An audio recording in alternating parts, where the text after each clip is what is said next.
Bien, perfecto. Gracias, doctor Batra, por esta introducción. Realmente este tema que acontece el día de hoy, esta noche, pues es un tema muy común, pero que nada está dicho todavía en el tema de apendicitis aguda. Vamos a ver a través de tu ponencia, primeramente un aspecto muy general con respecto a esta patología que todos conocemos, que es la de mayor frecuencia en las emergencias, en la que generalmente siempre lo aborda el cirujano general, sobre todo el residente de cirugía general en sus primeros años en la emergencia y tiene que tener un conocimiento vasto sobre ello.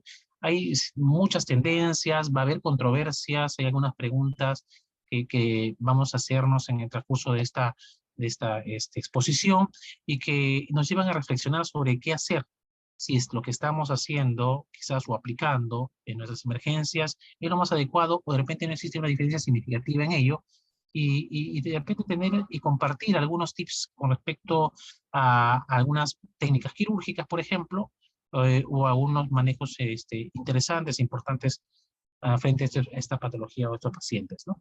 Podemos compartirlo. Yo creo que la primera parte va a ser la parte de disposición y después va a ir la parte de preguntas y además pueden luego de ahí abrir micrófonos y compartir sus experiencias o también a través del chat hacer las preguntas respectivas o comentarios. Muy bien, entonces puedes compartir pantalla.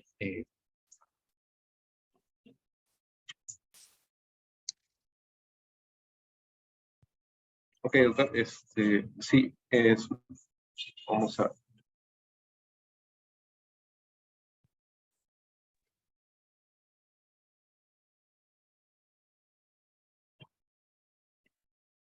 ¿Listo, doctor? ¿Se ve? No, no lo veo todavía. Acá abajo y cliquen en lo que es compartir. Pues.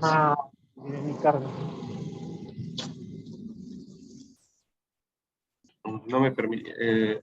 me tiene que habilitar, doctor, para poder... Perfecto. A ver.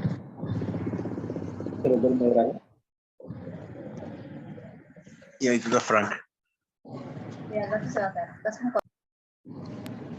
Ya, un ratito, Frank. A ver. Te voy a hacer un anfitrión. Hola. Frank, Está mijito. como anfitrión. Hola, Mateo. Ya puedes compartir, creo. Un favor, a ver si los micrófonos, y cuando al ingreso pueden, por favor, apagar sus micrófonos. Gracias. Ahora sí. Okay. ¿Ya? ¿Sí? Sí, ya está como anfitrión. Puedes compartir pantalla.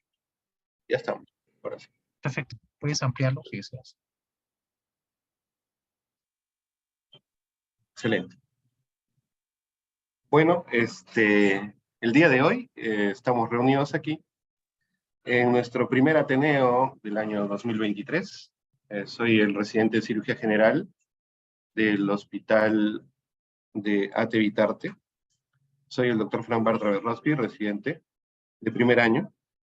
El día de hoy vamos a tratar sobre las apendicitis agudas, tendencias actuales en el diagnóstico y manejo.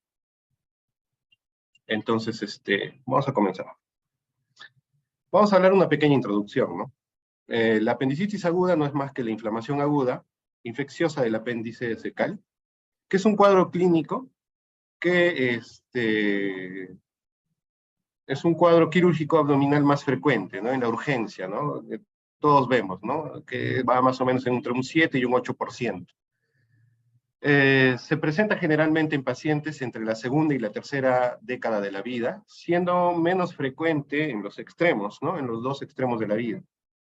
El diagnóstico va a continuar siendo desafiante, ¿no? Como ya hablábamos en la parte introductoria. Siempre es un desafío, ¿no? Esta patología. En cuanto al apoyo de las técnicas de imagen, en este último tiempo ha mejorado bastante el diagnóstico, lo cual nos va a ayudar, ¿no? a definir un poco mejor el diagnóstico. Entonces, ¿cuál es el balance, no? Lo que queremos hacer es esto: disminuir los retrasos del diagnóstico versus las apendicectomías innecesarias. Ahí vienen ya las controversias, ¿no? En apendicitis aguda. La primera controversia es ¿es la clínica suficientemente sensible para el diagnóstico de la apendicitis aguda? ¿Qué sensibilidad y especificidad tienen los estudios de laboratorio? ¿Los diferentes scores que se utilizan tienen suficiente especificidad? ¿Es igual para diferentes poblaciones? ¿Qué papel cumplen hoy en día los diferentes estudios de imagen? ¿Y es la cirugía laparoscópica el gold estándar actualmente? Si estamos ante una peritonitis, ¿lavamos, aspiramos o solo aspiramos las secreciones? Vamos a ir resolviendo estas dudas. La disección del mesoapéndice, ¿con qué la hacemos? El cierre del muñón, dejamos drenaje sistemático. Si realizamos una laparoscopía y nos encontramos con un apéndice de aspecto normal, ¿la extirpamos? En las apéndices agudas complicadas con absceso, ¿cómo debemos proceder? El tratamiento no operatorio para la apendicitis no complicada es adecuada. ¿Hay que dejar antibióticos postoperatorios? ¿Será necesario? ¿Es la clínica suficientemente sensible para el diagnóstico de la apendicitis aguda? ¿Qué sensibilidad y especificidad tienen los estudios de laboratorio? ¿Los diferentes scores que utilizamos tienen suficiente especificidad? ¿Es igual en diferentes poblaciones que ya... ¿no? Y vamos a ir viendo y resolviendo estas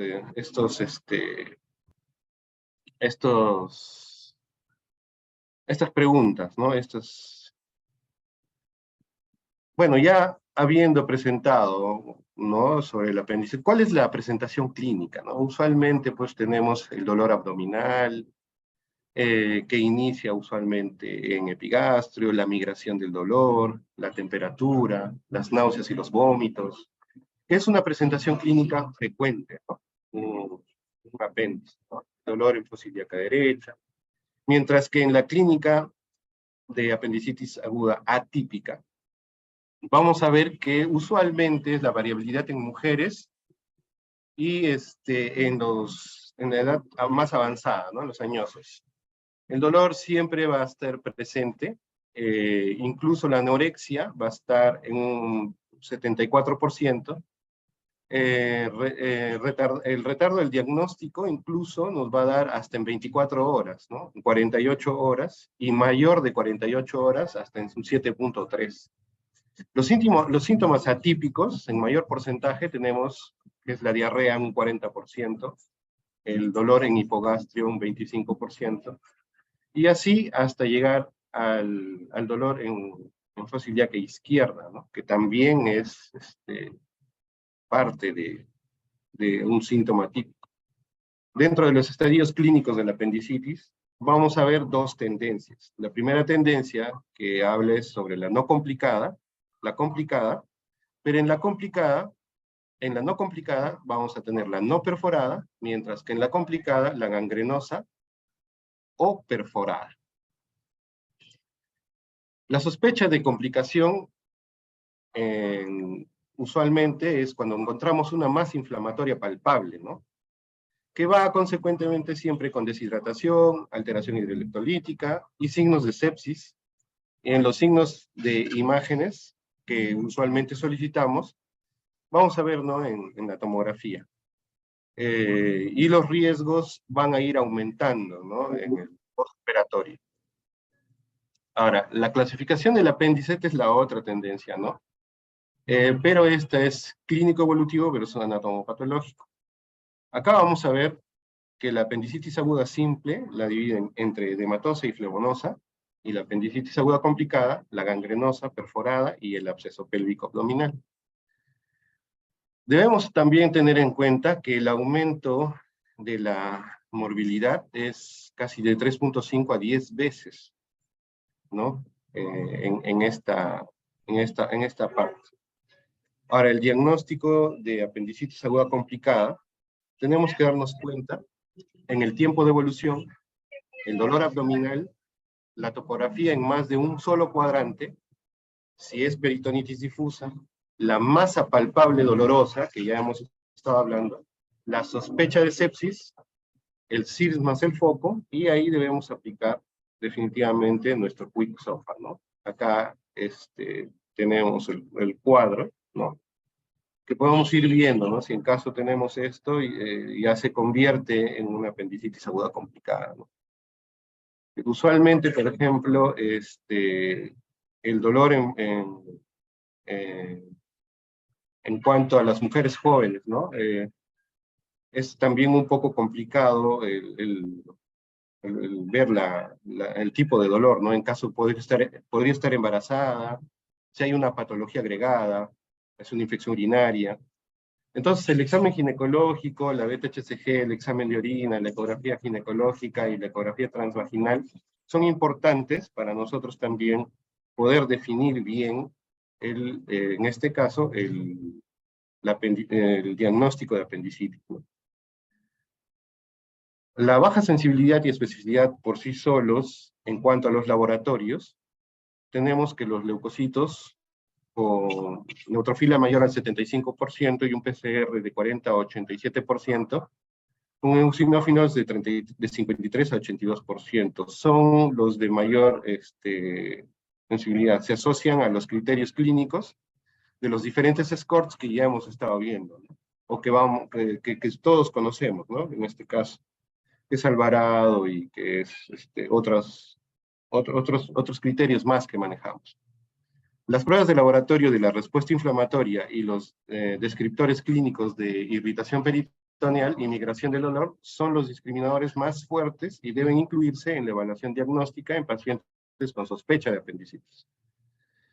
Pues por eso que en cuanto a los laboratorios, nosotros debemos ahí también ver específicamente, ¿no? Otra vez nuestro score de Crisofa para ver si nuestro paciente está haciendo una sepsis, ¿no? Y ahí tenemos en cuenta sobre la leucocitosis con neutrófilos con PCR mayor de 100, elementos de sepsis, y ahí debemos tener en cuenta nuestra gasometría, la plaquetopenia, la alteración de la función renal, la alteración de la función hepática, la lactacidemia, que es muy importante, que a veces no le damos mucha importancia a esto. Y esta es la segunda vez, la segunda patología que nos da la lactacidemia, estándares que nos puede ir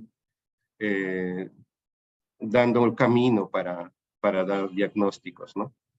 Acá tengo un pequeño cuadro, ¿no? Del score, de cómo podríamos manejar en el caso de elementos de sepsis, ¿no? Bueno, acá en cuanto al papel de biomarcadores séricos y evaluación en adultos, presentan de características de apendicitis aguda. En estos dos estudios, ¿no? Nos hemos dado con las recomendaciones de que los marcadores bioquímicos son una herramienta importante en el diagnóstico confiable y prometedor de identificar casos negativos de apendicitis aguda en adultos, que es lo que nos va a ayudar bastante, ¿no? Por ejemplo, la procalcitonina con especificidad de un 36.5%, pero una sensibilidad de 97.5%, ¿no?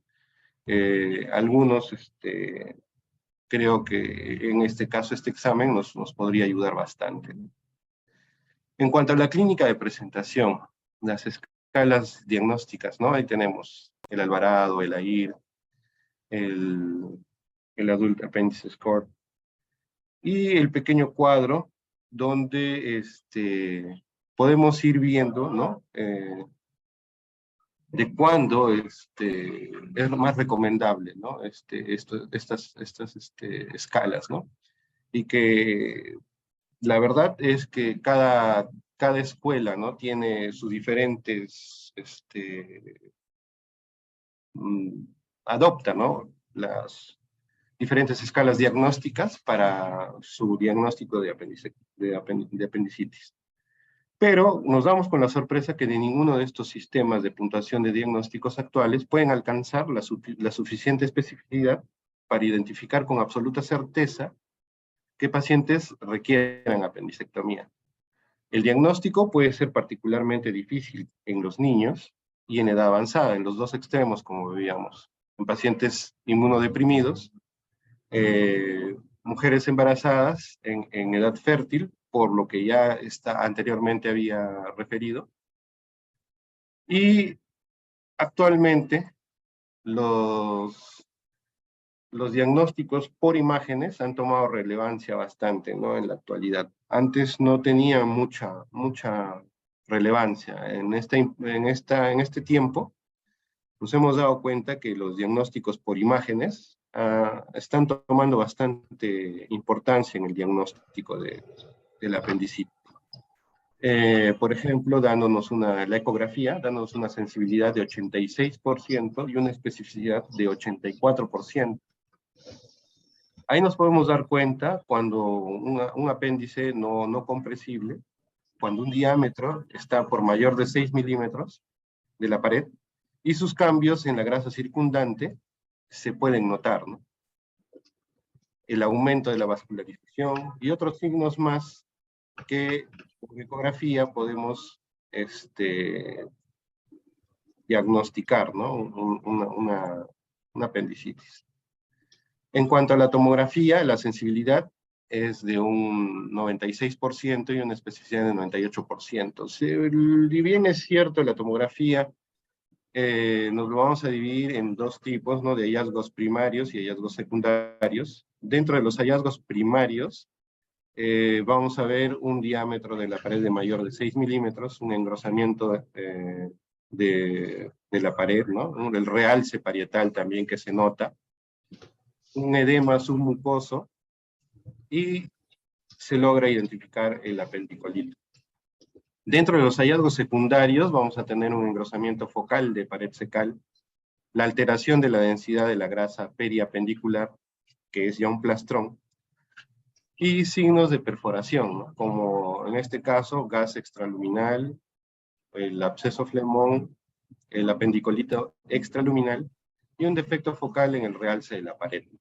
Si bien es cierto, la tomografía, bueno, nos va a dar más ayuda siempre para este tipo de dudas, ¿no? Cuando ya encontramos, pues en este caso, hallazgos de masa, ¿no? De masa, pensando más en un plastrón apendicular.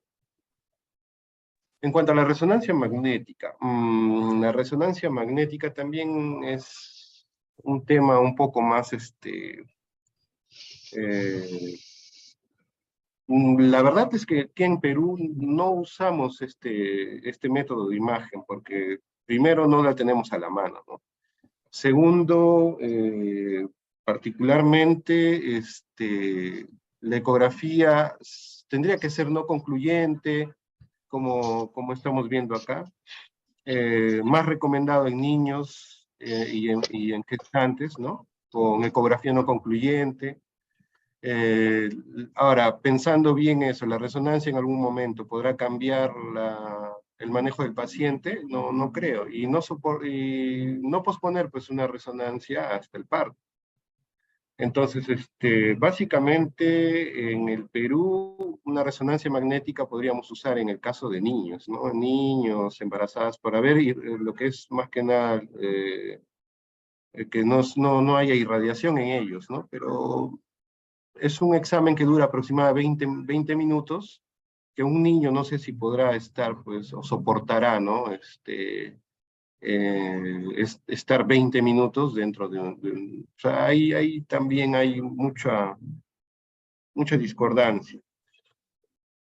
En cuanto a la estadística de imágenes utilizadas de forma rutinaria para el diagnóstico de apendicitis aguda, nos vamos a dar cuenta que definitivamente, pues, la tomografía es la que tiene mayor en la rutina, ¿no? En el diagnóstico.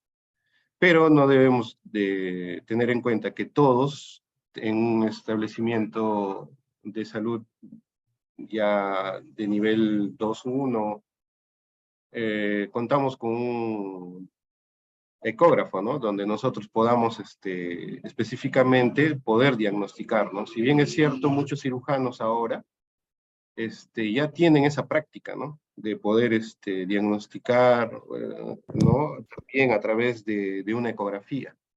Entonces, yo creo que el ultrasonido va tomando un poco más de renombre en estas épocas. La tomografía podríamos dejarla, ¿no? Para de repente situaciones de duda o situaciones donde todavía no está muy bien definida el diagnóstico, a pesar de haber estado ya englobado, ¿no? Con todas las herramientas que en la actualidad tenemos.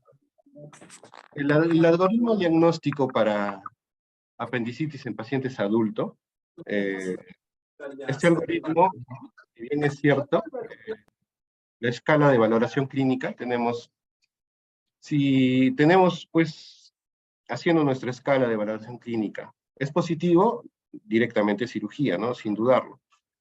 Ahora, dentro de esta, todavía está dudosa, tenemos ahí para ver el ultrasonido y la tomografía. Usualmente, por ser mucho más rápida y mucho más fácil de hacerla, el ultrasonido se convierte pues en la primera opción, ¿no? Si es positivo, directamente podemos ya más la valoración clínica, entrar a la cirugía, ¿no?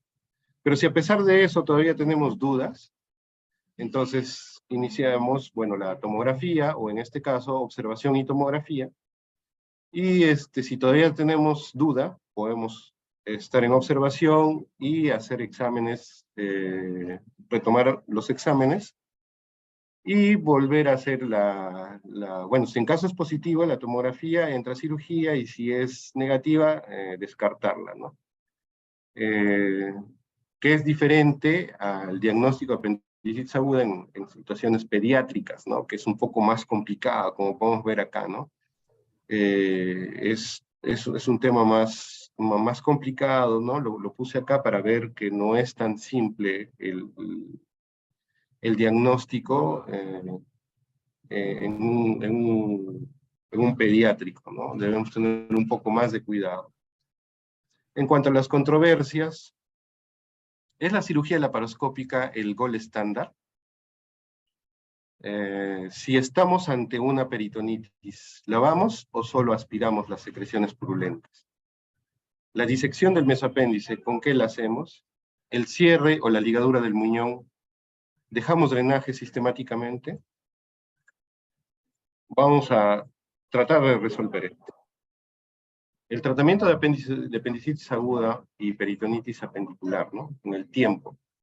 Acá vamos a hablar qué es lo más recomendable, ¿no? Acá vamos a hablar de la técnica abierta o la laparoscópica. Definitivamente, el tiempo quirúrgico, de acuerdo a la curva del cirujano, la laparoscópica puede ser un poquito mayor que la abierta, ¿no? Pero en algunos estudios he visto que casi tienen la misma tendencia en cuanto al tiempo quirúrgico. El dolor, que es mayor en la abierta que en la laparoscópica. La estancia hospitalaria, ¿no? Qué importante esto, ¿no? La estancia hospitalaria se ve mucho mayor, ¿no? En la apendicitis abierta, mientras que en la laparoscópica, ¿no? Las complicaciones intraabdominales las equiparan casi de la misma forma, pero se ve menos en la laparoscopía, estas complicaciones. La infección de sitio operatorio, mucho menor en la laparoscopía, y definitivamente altamente recomendado para personas obesas, ¿no? Es muy, muy recomendado. Entonces, ante la primera parte, creo que definitivamente, pues, la cirugía laparoscópica es el gold estándar, ¿no? En estos tiempos. Acá tengo un pequeño video para ver la técnica de la apendicectomía.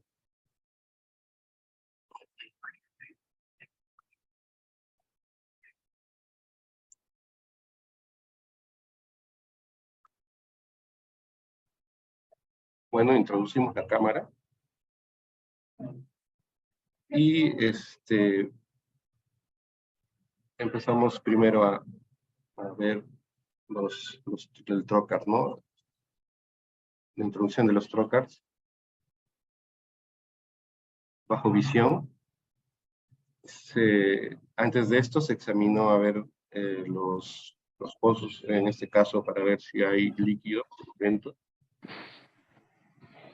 Identificamos la tenia y nos lleva hacia el apéndice. ¿Por qué están los videos? Y venimos acá ya a la sección del mesoapéndice con el electro, que creo que es una de las técnicas más usadas y creo que es la que es más frecuente. Acá vemos cómo vamos trabajando, ¿no?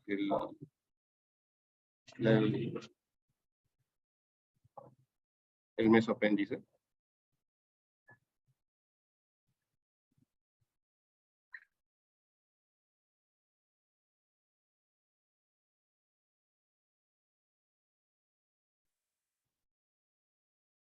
Hasta llegar a la base.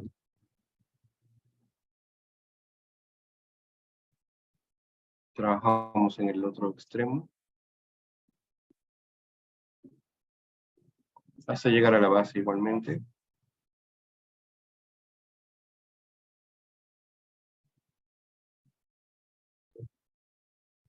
Identificamos que no haya ningún sangrado. Seguimos pegados, siempre pegado al apéndice. Con cuidado.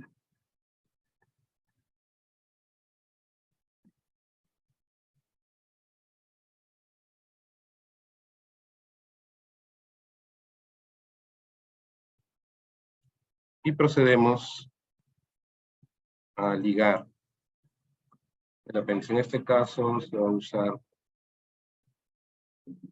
el endoloop. Se coge el apéndice, se procede a ligar.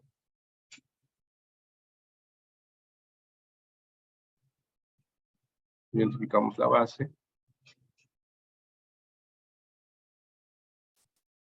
Y ligamos con el endoloop.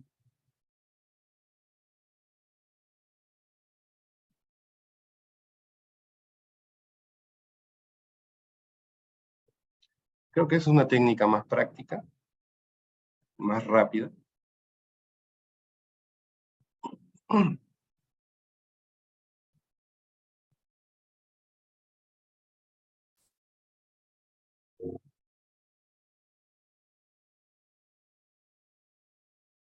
Introducimos la segunda ligadura.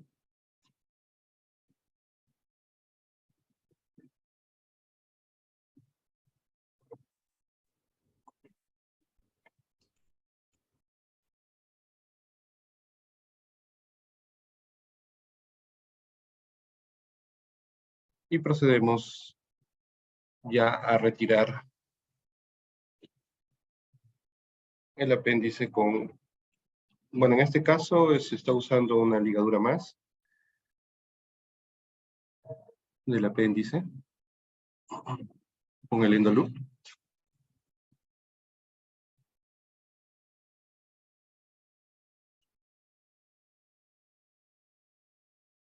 Básicamente esto tiene que ver mucho también a veces con la técnica particular de cada cirujano, ¿no? Hay cirujanos que he visto que tienen una gran destreza con la ligadura manual, sin necesidad del endoloop. Y acá vemos, ¿no?, que hace la electrofibulación del apéndice para retirar. Y procede a retirar el apéndice.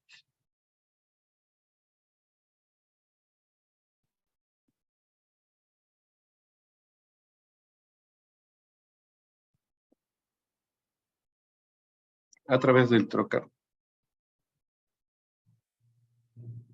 de 10.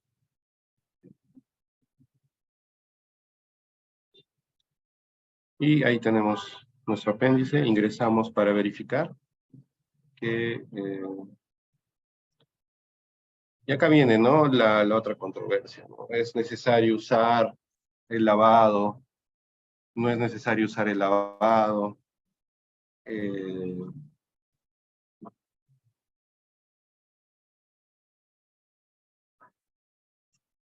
Algunos incluso dicen, ¿no? En el lavado, uno puede hacer el lavado hasta que el líquido, o, bueno, en este caso el cloruro, salga del mismo color que hemos usado, ¿no?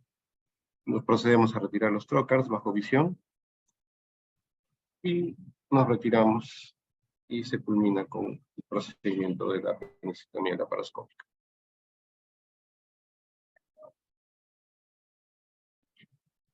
Acá vamos a entrar en discusiones, ¿no? La técnica de disección del mesoapéndice, ¿no? El endoclip, el endoloop, el electrocoagulación, el ligature, entre otros. ¿Hay alguna diferencia? ¿Hay algo que marque? ¿Hay algo que sea diferente? La verdad es que los estudios han demostrado que ninguno de estos muestra diferencias. Todas son iguales. No hay una diferencia en sí. Depende de la técnica del cirujano, depende de lo que no tengas a la mano, ¿no? Pero en realidad, todas estas no hay ninguna diferencia, ¿no? En cuanto a la técnica.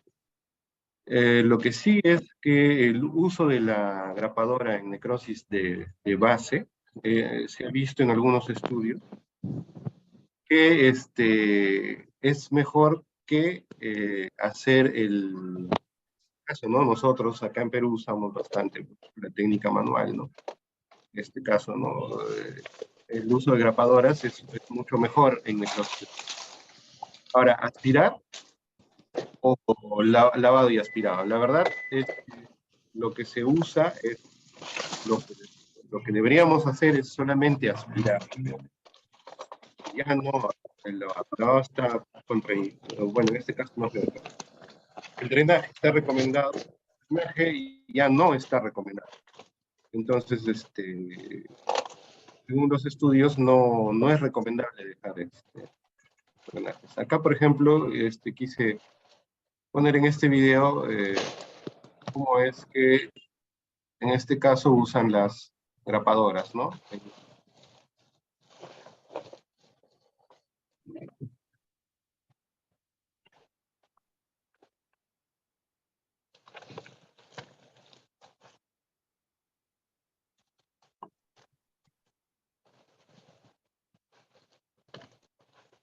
Versus también acá tenemos sobre las técnicas de ligadura manual, ¿no?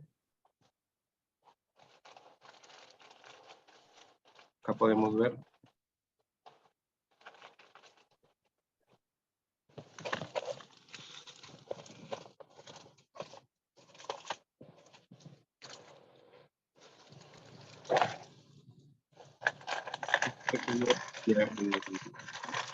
¿Sí?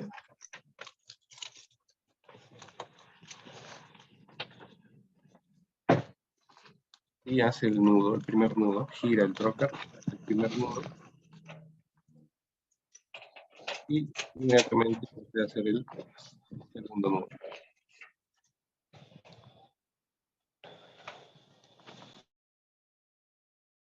Y liga el apéndice en la base.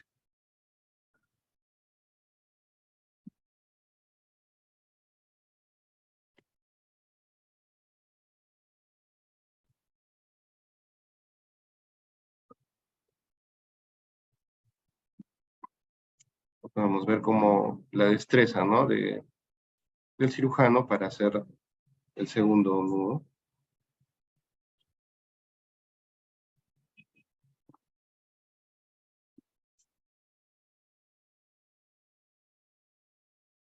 Que básicamente son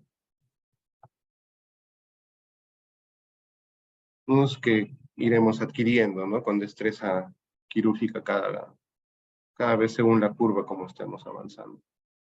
Acá tengo otro video igual.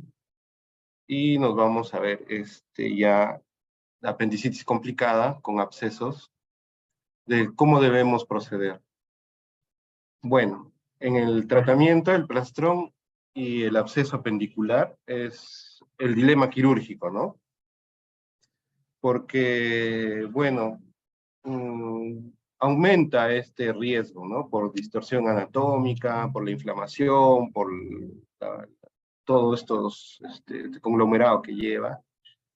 Se puede dar un manejo no operatorio, pero ojo, la falla es a veces entre un 10 a 12%, y la recidiva entre un 12 a 23% al año, solo con tratamiento antibiótico. Ahora, la apendicectomía electiva, 1 de cada 8 se justifica, pero acá las dificultades técnicas tenemos que ver que, si bien es cierto, los cirujanos que tienen mayor experiencia van a poder realizar de repente este tipo de cirugías, ¿no? En este caso, nosotros como residentes se nos hace un poco más complicado, ¿no? Como vamos a ir viendo ahora, ¿no? En el tratamiento, ¿no? En el tratamiento del plastrón y absceso apendicular, la experiencia quirúrgica es muy importante, ya sea laparoscópica o abierta. Debemos entender de que la experiencia en esta parte, si bien es cierto, nosotros como residentes debemos estar guiados, ¿no? Por un asistente con esa capacidad, ¿no? de experiencia. Es más, a ser un poco complicado por el tiempo de evolución, la evolución del paciente, el manejo no operatorio, para ver si hay posibilidad de drenaje percutáneo, también es una opción. Pero usualmente se usa más la experiencia quirúrgica, ¿no? La disponibilidad de la tomografía es importante en este caso, ¿no? Porque nos va a ayudar bastante a ver específicamente, en este caso, el plastrón, ¿no? Y qué podríamos encontrarnos. Ahora, en las apendicitis aguda con absceso, ¿cómo debemos de proceder? El manejo no quirúrgico es un tratamiento razonable de primera línea. El drenaje percutáneo en un absceso periapendicular, si es accesible, es el tratamiento adecuado.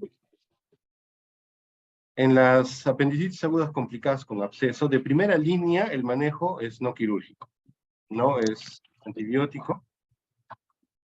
El drenaje percutáneo de un absceso periapendicular, si es accesible, se podría intentar, ¿no? Si dentro de las imágenes, dentro de la ecografía, la tomografía, es factible, se puede realizar, ¿no? Pero esto definitivamente es con la práctica y la técnica, ¿no? Por eso es que se vuelve a repetir que esto es para los cirujanos que tienen mayor experiencia y mayor curva de entrenamiento en esto.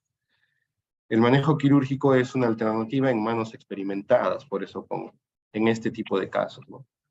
El manejo no operatorio para apendicitis no complicada, si bien es cierto, es controversial, ¿no? Ya que las recaídas van entre un 25 a un 30% al año, como refería. Ahora, hay que dejar antibióticos en el postoperatorio. Si bien es cierto, en casos simples, bueno, acá en Perú usamos bastante la ceftriaxona, metronidazol. Según revisiones, no usan la ampicilina surbatán. En perforadas, la penicilina más la surbatán, que también usamos aquí en Perú. Y el plastrón se usa usualmente entre 10 y 14 días de tratamiento quirúrgico, ¿no? Versus el no quirúrgico, ¿no? Y básicamente, ahora, ya para terminar la exposición, ya vamos a comenzar con la revisión bibliográfica, algunas muestras de la escuela, de los asistentes y todos. Y bueno, eso sería todo. Yo creo que ahora comienza las controversias y las preguntas acerca de, básicamente, Claro, el meollo del asunto, ¿no? el meollo del asunto. Gracias, Frank, por la Viene lo exposición. Lo bueno. Gracias, Frank, por la exposición, realmente estuvo muy buena. Nos has hecho entender bastante sobre esta patología y sobre todo sobre las nuevas, no nuevas, porque no son tan nuevas, sino la de simple controversia que existe y que, bueno, en cirugía siempre va a haber ese tipo de preguntas, siempre va a haber ese tipo de quizás de cuestiones a dilucidar, o de repente el mejor parecer podría ser. Porque a muchos nos puede esa misma, alguna técnica poder decir que nos sale muy bien y nos va muy bien y por lo tanto por eso lo aplico. Otro cirujano hará distinto y también le va muy bien. Entonces, eh, buscar un consenso sobre ello pues va a ser difícil, ¿no? Pero sin embargo, acá vamos a poder vertir pues nuestras experiencias y que de repente estamos yendo en un mismo camino, ¿no? Es ser, no tan idénticas, pero de repente coincidentes. En cuanto, por ejemplo, yo te preguntaría para iniciar luego la ronda de preguntas y de conversación, por lo cual también pido yo luego al público que pueda intervenir, ¿no? A través de comentarios o preguntas, es acerca, por ejemplo, de una clasificación. ¿Existe una clasificación ideal en el caso de apendicitis aguda? ¿Ah? ¿O cuál es la Según que la revisión, conocemos, ¿no? Y deberíamos de repente siempre conocer. según la revisión, ¿no? La clasificación, como ya había estado exponiendo, hay dos tipos, ¿no? Hay una que habla acerca de que se dice complicada cuando ya es perforada y no complicada cuando no es perforada, ¿no? Y la otra parte, ¿no? Que habla acerca de que si básicamente es en este caso, la divide, ¿no? Entre, como le decía, ¿no? Las no complicadas, que es las no perforadas, y las complicadas cuando es gangrenosa o perforada, ¿no? La verdad es que dentro de estos, también es la controversia, ¿no? Porque para algunos, definitivamente yo creo que la complicada es la perforada, ¿no? Que son hay algunos estudios que dan a entender esto, ¿no? Y las no complicadas, las no perforadas, ¿no? Dentro en este caso, ¿no? Pienso que definitivamente las no complicadas, son las no perforadas, ¿no? Son cuestión de que podamos manejar todavía, ¿no? Claro, Las, sí, por supuesto, claro. Discutiendo un tanto acerca de en esa clasificación de complicadas y no complicadas para cuestiones de manejo, por ejemplo, ¿no? En el cual tenemos que admitir que si estamos frente a una no complicada, como la que conocemos, como una congestiva, a veces una periapendicitis también, producto de alguna patología distinta a la pendicular. Cuando ingresamos con un proceso de fosa ilíaca derecha, pero nos encontramos quizás con un proceso de una enfermedad inflamatoria pélvica, que por lo tanto podemos encontrar el apéndice un tanto que nos parece congestivo, lo calificamos como una periapendicitis. Es ahí donde decimos nosotros, bueno, bien, tratamos el problema que es el foco, y es recomendable retirar el apéndice, o sea, la apendicectomía, en una periapendicitis. Eso, por ejemplo, de ahí va trasladándose una pregunta también, ¿no? Como una discusión, una controversia. eh, Y que nos va a servir para tomar usualmente, decisiones, sobre todo, ¿no? para tomar decisiones, usualmente, bueno, ahí ya tiene que ver mucho respecto al cirujano y la forma también, ¿no? Porque en realidad deberíamos retirarla, ¿no? Ya que estamos, ¿no? Podrías pensar eso, ¿no? Pero en realidad, Sí, si es que no está complicada y entras y ves que no hay nada, no hay necesidad de retirarla, ¿no? Porque en realidad, claro, la lógica te es lo dice que eso, dice la pero guía. tenemos que en la guía, por ejemplo, nos puede indicar que sí, sí podría ser retirado. Definitivamente, para evitar problemas médicos legales, siempre es comunicar al paciente o El al familiar paciente, que claro. se tuvo que hacer ese acto quirúrgico, ¿no? Porque ha habido casos en los cuales no ha sido comunicado esta situación y después el paciente reingresa en una oportunidad distinta con un cuadro de fósilaca derecha, y lo que puede ser uno posible es decir, pensar de que ya fue operado un apéndice y entonces ocasiona todo un problema, ¿no? Para el cirujano que en ese momento tiene que abordar si es que no tiene, si por ejemplo es en una institución que no fue realizada la primera intervención. Sería un gran problema para ellos. Bien, Doc, ahí tengo una también podríamos ver una controversia adicional en el caso de niños. claro, sobre todo en niños es un mundo distinto, toda una complicación también muy bárbara e importante también en apendicitis aguda, por ejemplo. Claro. Tenemos la participación de la doctora Mil Barbosa. Le cedo la palabra, doctor. Buenas noches.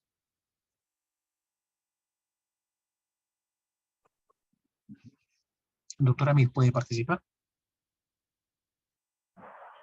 Hola, hola, buenas noches. ¿Se me Hola, escucha? ¿qué tal? ¿Cómo estás? Bien, perfecto, sí, te escuchamos. ¿Qué tal, doctor?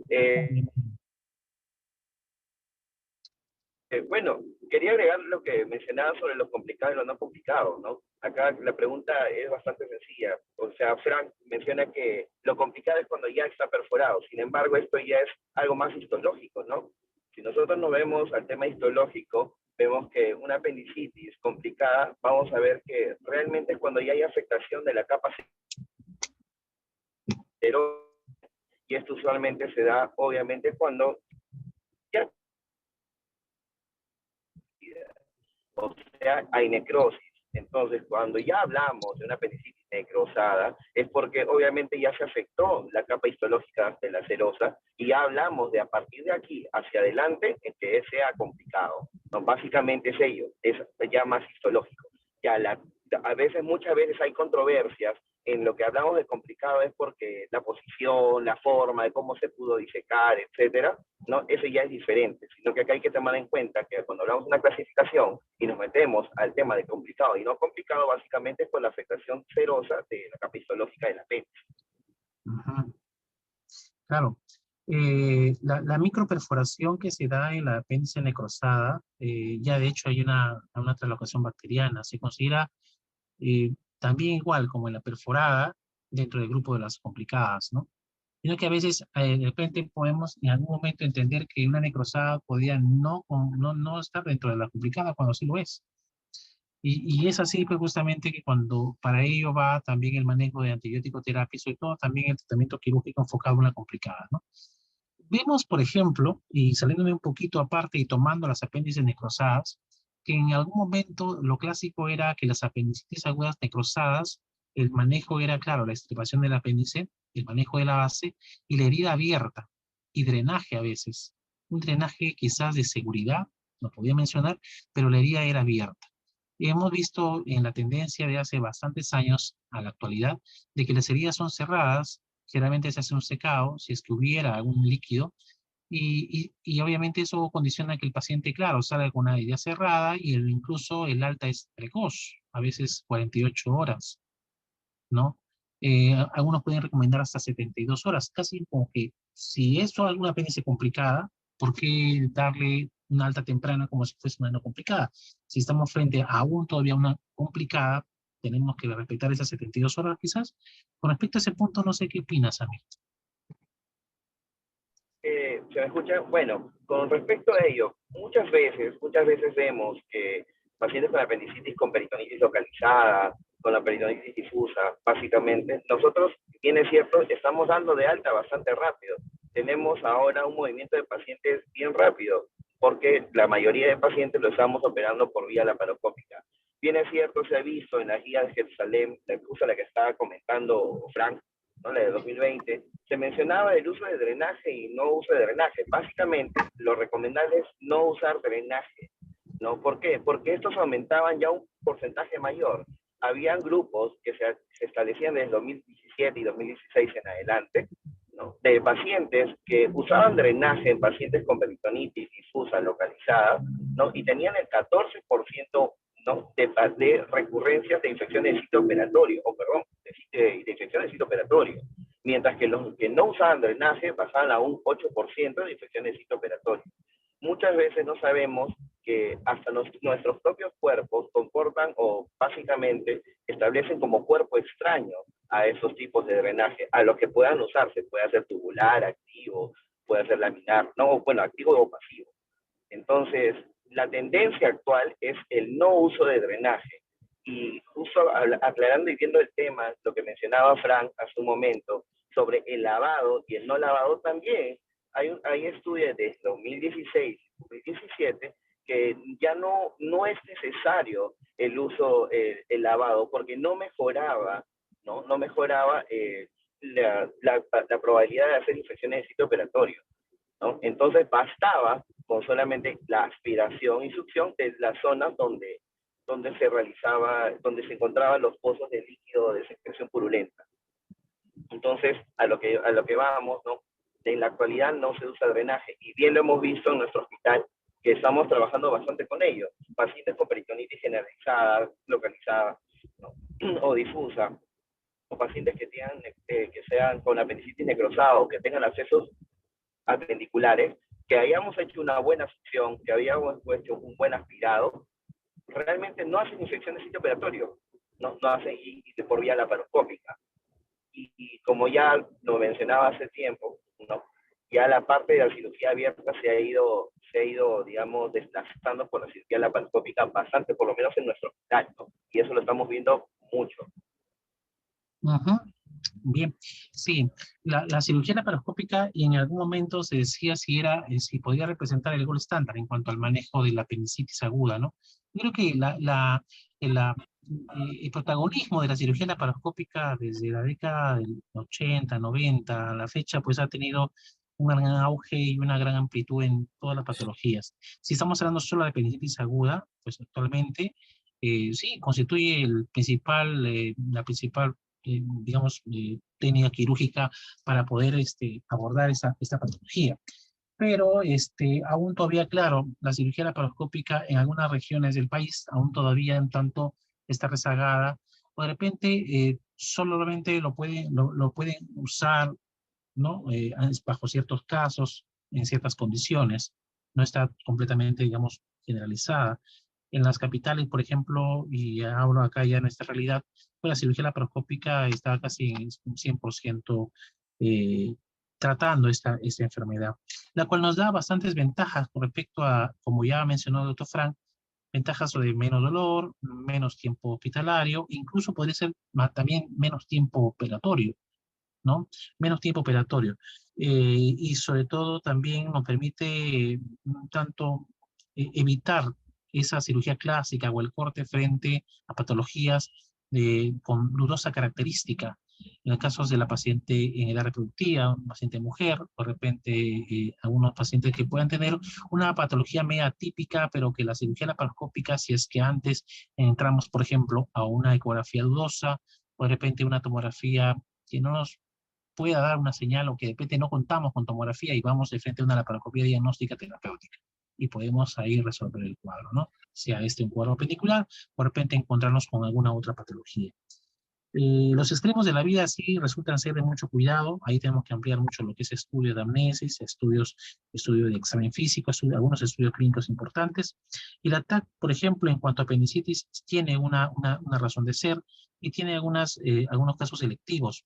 Considero yo, por ejemplo, una tendencia selectiva del uso de la TAC, siendo de muy alta sensibilidad y especificidad en los casos de masa apendicular, en los casos de apendicitis retrocecal quizás, y también en los casos, por ejemplo, también de alguna duda importante en el que la clínica es tanto atípica y en que la ecografía no te describe o no concluye en algo importante, ¿no? O en un tiempo de enfermedad largo, un dolor medio atípico, y que pensamos que de repente la tomografía puede también sacarnos algo de duda, y encontramos quizás en algunos casos una diverticulitis, si es que el dolor, por ejemplo, es en fosa ilíaca izquierda, algo atípico, ¿no?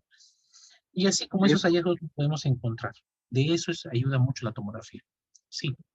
Que es de varios casos que hemos tenido, creo, en la emergencia, ¿no, doctor? Últimamente, la tomografía Claro. nos ha ayudado a dilucidar patologías no apendiculares, y determinar otras patologías, hasta cánceres, ¿no? Hemos visto que nos han... Sí, por supuesto, una paciente mujer en edad reproductiva, 38 años, que ingresa con un dolor en flanco derecho y fosa ilíaca derecha. Pero ahí ampliando un poco la anamnesis, el tiempo de enfermedad era un poquito más largo que una semana. Entonces, esos dolores, por ejemplo, antiguos y que luego se repiten, no teniendo antecedentes quizás evidentes, como antecedentes oncológicos, y que debemos de repente ampliar un poquito más, porque de repente el hemograma nos resultó un tanto en el borderline, o de repente normal, y el tiempo de enfermedad es una semana, decimos que el dolor fósil de la derecha no corresponde, ginecología me dicen que no es un problema ginecológico, ahí la ecografía no me es concluyente, no observan apendicitis aguda, el hemograma en el límite, pidamos una tomografía, por ejemplo. O sea, son casos selectivos. Así. Quizás no hay que irse o extenderse hacia el abuso de la tomografía, probablemente, pero salvo, mejor opinión. Hay un Bueno, examen laboratorio que también estamos obviando mucho a veces, no de repente porque no es muy común, pero la procalcitonina creo que también sería importante, ¿no? En estos casos dudosos, creo yo, ¿no? Una procalcitonina y un PCR nos ayudaría sí, bastante, ¿no? Para sí, determinar también. claro, la procalcitonina. Aunque esto, su aplicabilidad, o sea, en la práctica, No, se no puede tiene pedir mayor. si tengamos un gabinete, ¿no? En el cual contamos con ese estudio laboratorial. Resulta ser muy sensible y muy específico también para apéndice complicada, sobre todo la procalcitonina, ¿no? Lo que sí Sí. usamos es el PCR y eso sí tiene también una sensibilidad y una especificidad sustancial, aunque en algunos casos mencionan que hasta el 25% de PCRs resultan, pues, digamos, eh, negativas frente a una apendicitis aguda, por ejemplo, ¿no? O sea, un marcador que no te está marcando bien, pero solamente son un porcentaje pequeño, no es tan grande tampoco, ¿no? Pero sí lo usamos como parte también de nuestro Score AIR, que es el que aplicamos en nuestro servicio, por ejemplo, ¿no? Más allá del Alvarado, estamos aplicando el AIR, igual como en la guía de Jerusalén te van marcando esa diferencia de scores en las cuales te dicen estos son mucho más mejores scores que el Alvarado, incluso que es el más conocido, y que también lo estuvimos usando en un tiempo Y ahí atrás. viene también las otras controversias, ¿no? En realidad, ahí también tiene que ver si estamos hablando de la laparoscopía a nivel nacional. Como conversábamos el otro día, doctor, y Sí. veíamos que en capitales de regiones, si bien es cierto, se están inaugurando hospitales nuevos con nuevas tecnologías, como nuestro hospital, por ejemplo, donde ya la laparoscopía es parte diaria, común, ¿no? Para nosotros, ¿no? En capitales de regiones tengo entendido también que ya hay hospitales donde se están inaugurando y que están tomando ese auge, ¿no? Ujú, De, exactamente. de- y ya va tomando más Relevancia, ¿no? relevancia. Relevancia es la práctica. Así es. Eh, Amir, creo que levantaste la mano, me pareció. ¿Querías Sí, conversar? sí, doctor, justo Sí, yo lo estaba resolviendo. Lo sí. que justamente comentaba Frank, ¿no? Muchas veces tenemos ciertos exámenes que no lo tenemos a la mano en el hospital, como la procalcitonina, Claro. y viene sabido que estos exámenes paraclínicos, Ujú, adicionalmente con tu examen clínico y topografía, aumentan relativamente mucho la sensibilidad de que tengas un diagnóstico de apendicitis aguda. Obviamente ujú, van a haber ciertos falsos positivos, ¿no? Tanto con la procalcitonina, el PCR y muchas veces hasta con el hemograma. Y está bien, y acá nos tenemos que guiar mucho más de la clínica del paciente. Como justo mencionaba sobre la tomografía para nosotros realmente es una gran ayuda, pero para diagnosticar cosas, digamos, tener otros diagnósticos que no fuesen apendicitis. Como justo lo mencionó de una paciente joven, ¿no? Con dolor en flanco y fósil acá derecha, básicamente sabíamos que no podría ser una apendicitis, pero tenemos que darle el diagnóstico a la paciente. Obviamente tenemos que llegar con un diagnóstico para el paciente, porque si es un paciente que llega hacia el hospital, ellos llegan básicamente por algo, porque tienen una molestia, tienen una incomodidad, tienen un dolor, ¿no? O un dolor que viene desde hace una semana, o el dolor que viene hace una semana, el dolor que viene hace un mes, ¿no? Y nosotros tenemos que estar en la obligación, la verdad lo digo muy personal, ¿no? De darle el diagnóstico por el que está viniendo. Entonces, si tenemos esos exámenes de los recursos para poder ayudar a su diagnóstico y saber obviamente plantearnos una ayuda que pueda ser terapéutica, de referencia o o alguna otra circunstancia, lo tenemos que hacer. Pero obviamente el paciente no puede irse sin un diagnóstico, ¿no? Eso es lo que nos ayudaría más a estos exámenes complementarios que podríamos hacer. Perfecto. Sí, así es. Erika Costa, buenas noches. Eri, levantaste la mano. Buenas noches, doctor. ¿Se me escucha?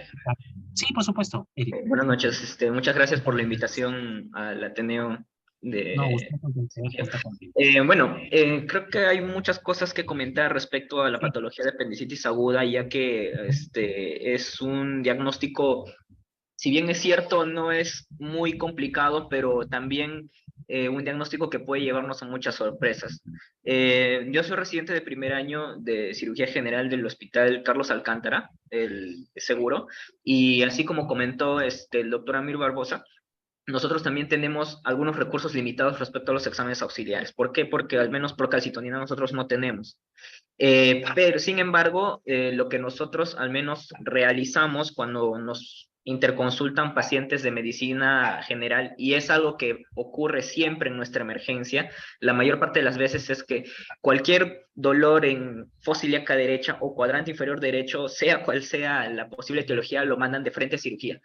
A veces hemos tenido ese problema que sin siquiera realizar al menos un esbozo de clínica, porque algunos acababan siendo cólicos renales o algún otro tipo de dolor, pero siempre los fosas ilíaca derecho nos mandaban a nuestro centro.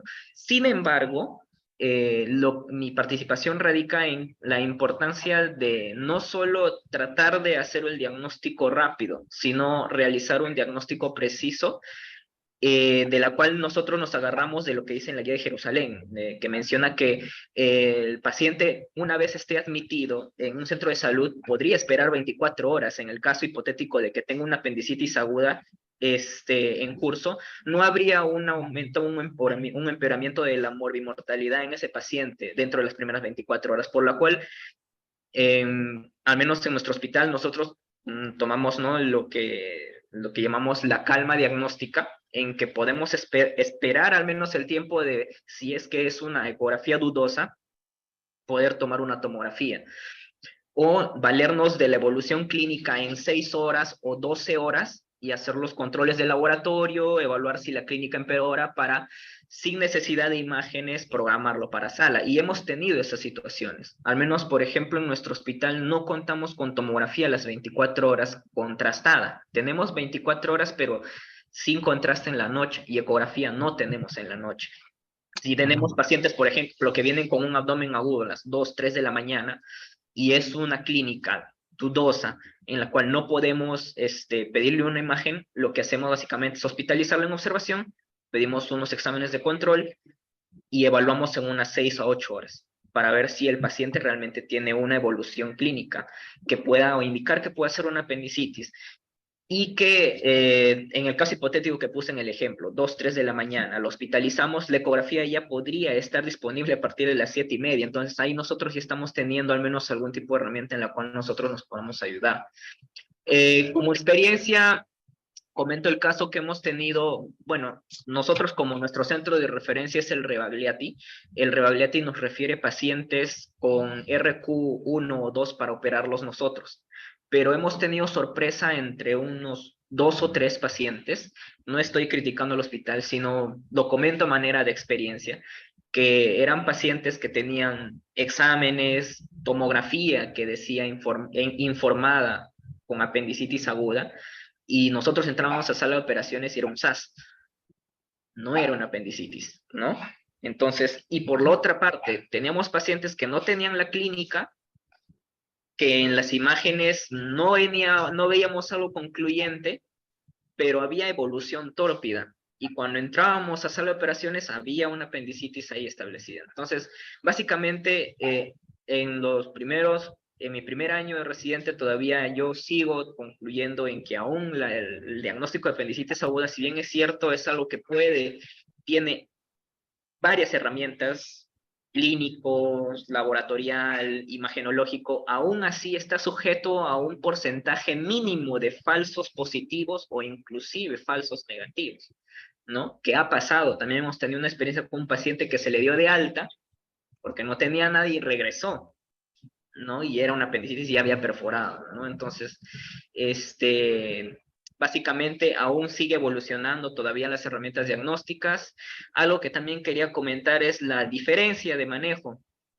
Por ejemplo, en nuestro hospital es muy frecuente el uso de nudo intracorpóreo, que veo que en otros hospitales usan más el nudo extracorpóreo para hacer la ligadura de la base. Y también el manejo del muñón, ¿no? Hay la evidencia, hay diferentes estilos de manejar el muñón entre una apendicitis aguda complicada y no complicada. Puede ser una invaginación del muñón con una jareta, o puede ser un punto en Z, o inclusive si hay perforación de la base apendicular, puede haberse una realización de una neobase, o usar una grapadora para asegurar la base y dejar así nada más. Y lo otro que quería preguntarle a usted, doctor, que es algo que al menos nosotros como residentes siempre preguntamos a nuestros asistentes, en su experiencia en la actualidad en estos últimos 2 años o 3 años, ¿ha considerado aún el uso de drenaje en pacientes con apendicitis aguda, digamos peritonitis? Al menos lo comento porque en mi hospital aún hay esa tendencia, si bien es cierto, de instruirnos en que no tengamos, entre comillas, ese miedo de probables complicaciones por no dejar un drenaje, pero usted, doctor, en su experiencia, ¿considera aún la necesidad de usar drenaje a pesar de la evidencia? Básicamente, esa sería mi pregunta. Gracias, gracias Eric, por tu participación. Igual te agradezco mucho la pregunta, muy interesante. Antes de poder hacer esa respuesta personal, te digo, porque en apéndices aguda tiene mucha verdad en cuanto que si vamos vamos a encontrarnos con varios recodos en esta patología, que no son comunes y que quizás nos van a diverger en cuanto a opiniones. Te preguntaría brevemente, ¿usan algún score en tu servicio? O sea, ahí score Alvarado o de repente hay para poder apoyarse en el diagnóstico. Sí, Te doc, preguntaría. usamos el AIR. Usan el aire, perfecto. Sí. ¿Y en qué casos has visto que han sido los más dudosos, por ejemplo? ¿Dónde básicamente tienen esa gran duda diagnóstica?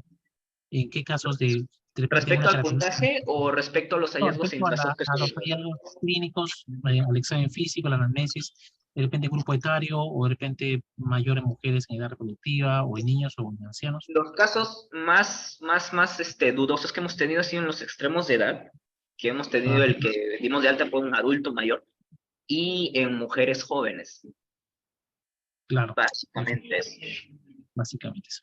Bien, bueno, para poder un tanto referirte que sí, o sea, las dudas son comunes, los problemas que has tenido que pasar y que es generalmente para todos los residentes que enfrentan esa patología en la emergencia durante todo un año, han sido comunes a mi residentado, por ejemplo, en el cual también he visto bastante duda en cuanto a los extremos de la vida. Me he encontrado con cada caso, tanto así que en el tiempo pude, por ejemplo, descubrir de que el tiempo de evolución es algo muy relativo, porque he encontrado ¿no? problemas de apendicitis aguda complicada de 6 horas o de 3 horas en algún caso, y unas apéndices también incluso no complicadas de 7 días de enfermedad. Eso al final me hizo reflexionar con respecto a que la anamnesis tiene que ser bien hecha, por ejemplo. Y que si estamos hablando de anamnesis en casos un tanto pobres, muy específicas o muy enfocadas, puede haber por ahí escaparse algunos datos que sí nos pueden llevar a sospechar más grandemente. Porque creo que el problema y el kit del asunto es la sospecha. La sospecha y la duda beneficia al cirujano fue alguna frase que aprendí en el residentado. Y eso significa que si hay una duda, digamos, pero que hay una tendencia más a sospechar profundamente de que estamos frente a un cuadro apendicular más que no sospecharlo, por lo tanto, vamos en buen rumbo. Y podemos tener varios elementos, por ejemplo, desde el uso de la tomografía, y si no lo tenemos, porque también hemos carecido de ella, incluso la ecografía, hemos tenido guardias importantes, por ejemplo, en la pandemia, en la cual no teníamos ecógrafo tampoco, y teníamos que ahí manejar al paciente y sacábamos el score. Yo he tenido fe a la radiografía abdominal, en la evidencia de una radiografía abdominal simple de pie, en el cual me veo niveles hidroaéreos en la fosa ilíaca derecha, y esto unado a mi clínica de dolor allí, primera vez de dolor y luego náusea y vómito, no al revés. paciente joven, no en extremos de la vida, obviamente, y me hace sospechar de que sí, pues estamos más frecuentemente, de repente, frente a un cuadro appendicular. Por lo tanto, no sé, ¿no? Entrábamos a una intervención. Eso apoyado también a un hemograma evolutivo, porque si dejamos más o menos 4 a 6 horas, que es el tiempo en que yo lo aplico en observación a un paciente y determino al final de ese tiempo, nuevamente, un hemograma de control y vemos la curva evolutiva. Esa curva de cambio, eso también es un buen tip, ¿no? La variación, la variabilidad de un hemograma hacia otro. Entonces hay un cambio de 10.000 y luego a 11.500, bueno, esa tendencia también me hace sospechar de que podríamos estar frente a un cuadro appendicular. Siempre en tu base de la clínica, siempre. Examen físico, tu anamnesis, tu buena anamnesis, tanto de la persona como del familiar también aunado a ello, y el laboratorio que puedas tener. Y las sospechas sobre todo, ¿no? Pero de tanto tocar los abdómenes, de tanto escuchar pacientes, que es la experiencia también que uno puede tener, es la que a veces nos dice el residente, doctor, ¿cómo sabe esto? Incluso con solo tocarlo puede notar que es un cuadro appendicular, pero yo no tengo esa expertise. Es algo mágico, a veces lo consiguieran de esa manera. Yo creo que esa es la experiencia en todo caso.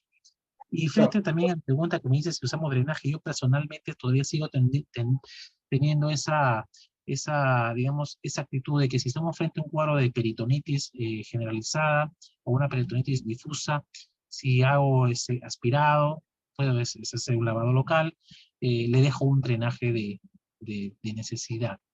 Si la base está en muy mal estado, le aplico, por ejemplo, imaginación o ponte en Z, también refuerzo la base, y un parche de Picton también, a veces epicloico, le coloco y puedo dejar un dren de seguridad. Ese dren de seguridad que pues tubular, entonces yo lo puedo dejar más o menos por 24 hasta 48 horas, ¿no? Si es un dren de necesidad, tendría que dejarlo máximo 3 días. O sea, me tomo el tiempo en cuanto que si ese dren tiene que ser manejado en el postoperatorio adecuadamente y tiene que ser retirado en el tiempo previsto por el cirujano, ¿no? Eso sí, todavía sigo siendo cierto temor. Y eso es cuestión de motivo de controversia y discusión, a pesar de que las guías te dicen que no, ya no está recomendado, tal como dijo la doctora Mir, pues va a haber cierta tendencia también, y es posible, y eso lo ves también en tus asistentes, ¿no? Yo todavía sigo viéndolo en algunos colegas, y en otros ya no. Así es, Eri. Amir, creo que levantaste la mano también. Sí, doctor. Disculpe por hablar tanto. No, No, esto genera efectivamente, bastante discusión. Y es que nada está dicho todavía, ¿no? sí, la verdad, apendicitis es un tema muy controversial, tiene muchas cosas interesantes. Acá nosotros tenemos que ponernos, la verdad, bien puestos los pantalones, sabiendo dónde estamos, ¿no? En qué lugar nos ubicamos, en qué hospital estamos. Obviamente, escuchaba a Frank que mencionaba del uso de ligasure, del uso de grapadoras, pero eso aumenta bastante el precio al hospital, ¿no? Al hospital el usar una grapadora, ¿no? Usar el ligasure aumenta bastante el costo quirúrgico. Nosotros como un hospital del Estado, ¿no? Del MINSA, que no tenemos esos recursos, también utilizarlo es bastante controversial para nosotros mismos. Es por ello que nosotros tratamos, por lo menos a los residentes, enseñarles que podemos utilizar otras cosas, ¿no? En lugar de usar un ligasure, en lugar de repente una grapadora, podemos utilizar ciertos otros instrumentos que, es más, son los mismos hilos y su propia destreza, ¿no? Para poder solucionar esos tipos de problemas, ¿no? Ahora, justo lo que, aparte, escuchaba un poco de Frank, mencionaba sobre cómo tratar el mesopéndice. Y el mesopéndice, en general, nosotros tenemos que verlo de un buen punto de vista. Para, obviamente, ya el cirujano y para el residente. ¿Qué es lo que quieren nosotros como cirujanos? Para nuestros residentes queremos lo mejor. ¿Y qué es lo mejor para ellos? Es que ellos realmente sepan disecar la arteria appendicular, que es posible en sus etapas, en sus diferentes etapas. No solamente utilizar, por ejemplo, a Maryland, quemar todo el meso y ya, sino que ellos tienen que empezar a disecar la arteria appendicular para que básicamente tengan una curva de disección quirúrgica, que lo van a hacer obviamente con el hook, que van a utilizar otras herramientas para que ellos puedan realmente saber por dónde y en qué camino están, porque eso les va a permitir hacer otras disecciones de cirugías más complejas. Entonces, si nosotros tenemos a nuestros residentes que están empezando a hacer su curva laparoscópica y que les estamos enseñando, tenemos que empezar enseñando disecando bien la arteria appendicular, ¿no? Si estamos hablando de una apendicitis. Ahora, lo que mencionaba, no recuerdo el nombre del residente de la hospital de Alcántara, discúlpame, Sí, pero es bien es cierto, el uso de drenaje es bastante personal, ¿no? Es muy personal, depende de cómo uno lo ve. En mi forma muy particular, y ya el doctor Johan lo sabe, yo vivo, soy un kamikaze ahí, un terrorista, me habían dicho por ahí, pero no uso drenes. No uso te ha ido drenes. bien. Y has visto que, Sí, que les ha ido bien. bien a tu escuela, que es el hospital de la policía, por ejemplo, los cuales...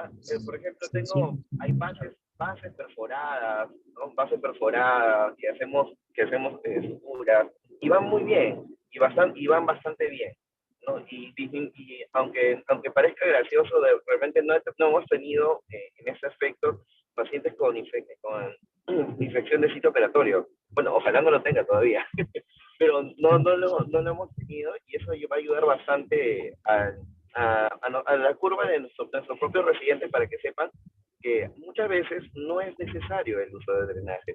Hay ciertas excepciones, que es otro tema controversial, de otro tema de uso de drenajes muy en particular, que de repente lo podríamos tocar también algún día. Pero eso es lo que justo le quería comentar.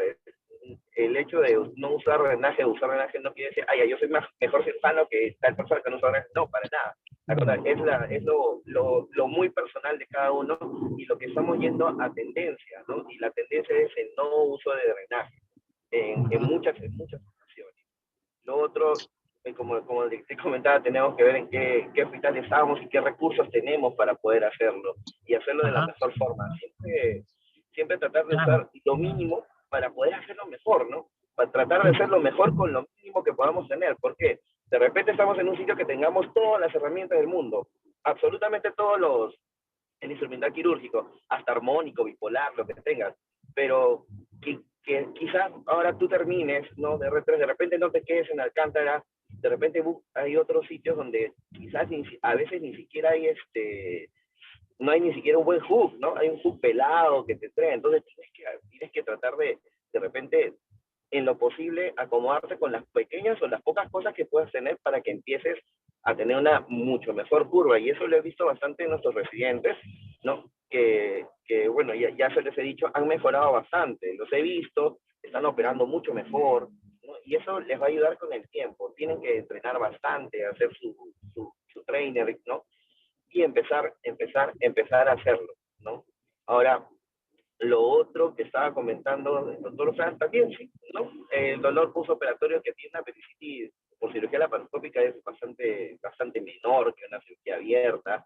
La estancia hospitalaria es mucho menor, y ya estamos viendo apendicitis con tratamiento ambulatorio, que usualmente no son complicadas y se van a las 8 horas o 10 horas.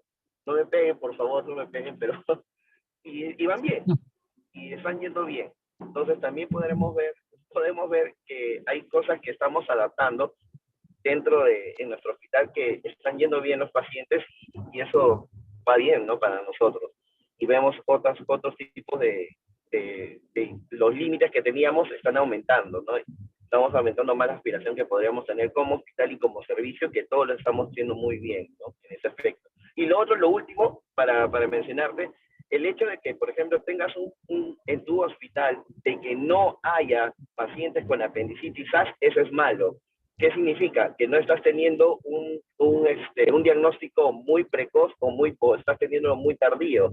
Entonces, si tú entras a un paciente y es SAS, está bien, porque tienes que tener un cierto número de apendicitis en blanco, ¿no? Eso está bien, y eso es un marcador de estadística, y eso lo tendrías que ver. Claro, gracias Emil por tu comentario. Sí, pues definitivamente los hospitales y residentados sirven para poder conjugar todas las tendencias posibles de asistentes de diferentes escuelas, y eso es lo que a veces nos orgullece justamente en nuestro hospital. El hecho de ver varias, en diferentes asistentes, diferentes escuelas ¿no? Diversas, hay quienes se apegan mucho a los protocolos, se apegan mucho a las guías, de repente algunos siguen los clásicos, son los clásicos cirujanos que siguen esos tips clásicos de, por ejemplo, herida abierta, uso de drenajes. Entonces, vamos viendo cuál es el mejor, cuál nos va a resultar mejor, cuál va a ser mucho más beneficioso para el paciente. Esto al final es una reflexión que termina cuando uno termina residentado y se va abriendo hacia la práctica privada, por ejemplo, o hospitalaria o privada también, mixta.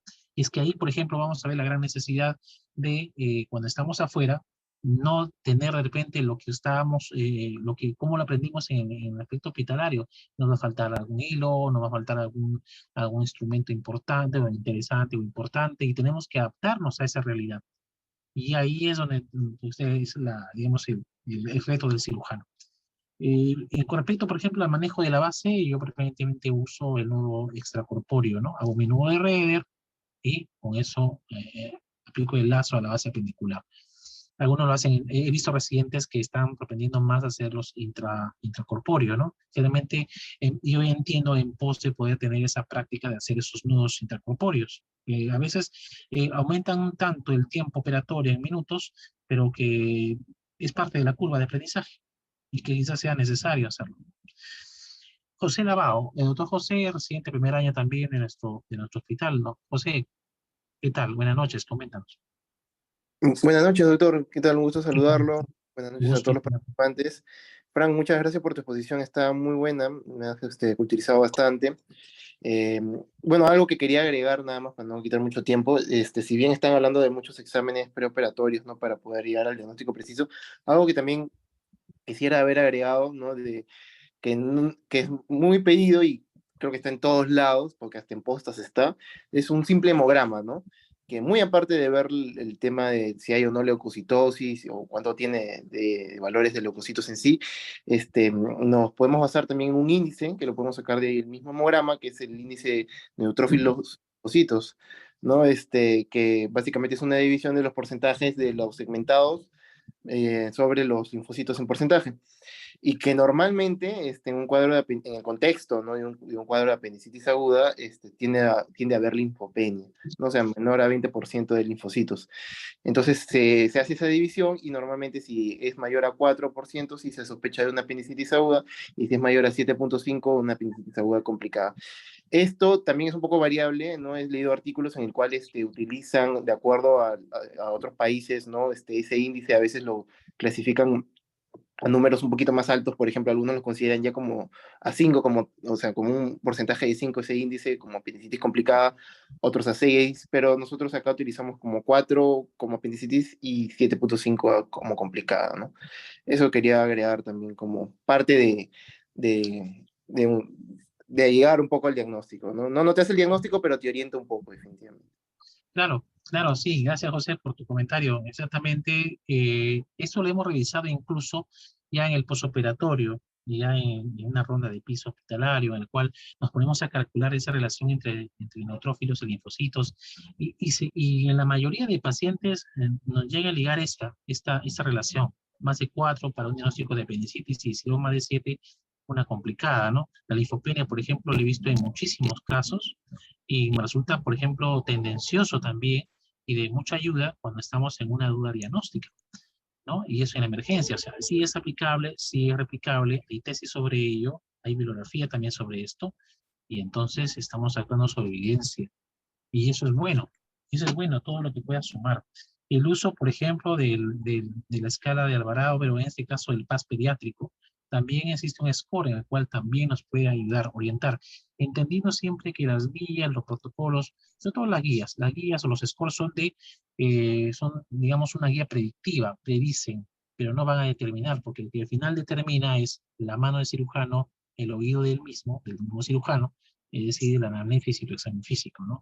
Apoyado en un laboratorio que si al principio no te es categórico, yo creo que tenemos que echar mano digamos, al histórico, es decir, a la tendencia histórica de repetirlo en 4 a 6 horas, quizás ahí hay un cambio, también en cuanto a la clínica, habría un cambio.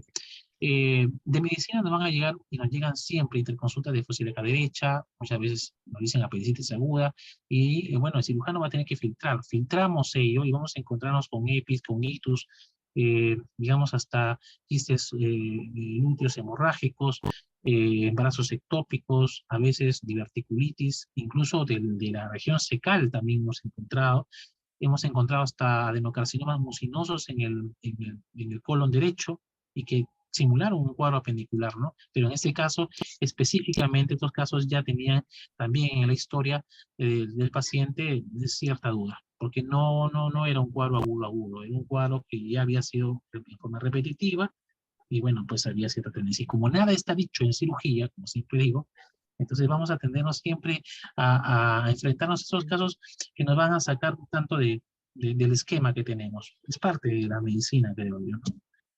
Justo Y que viendo, vamos hablando y discutiendo sobre ello. Sí, Frank. justo viendo acerca del tiempo, ¿no? Según la guía dice, ¿no? Si en caso no es complicado, podríamos esperar hasta 24 horas.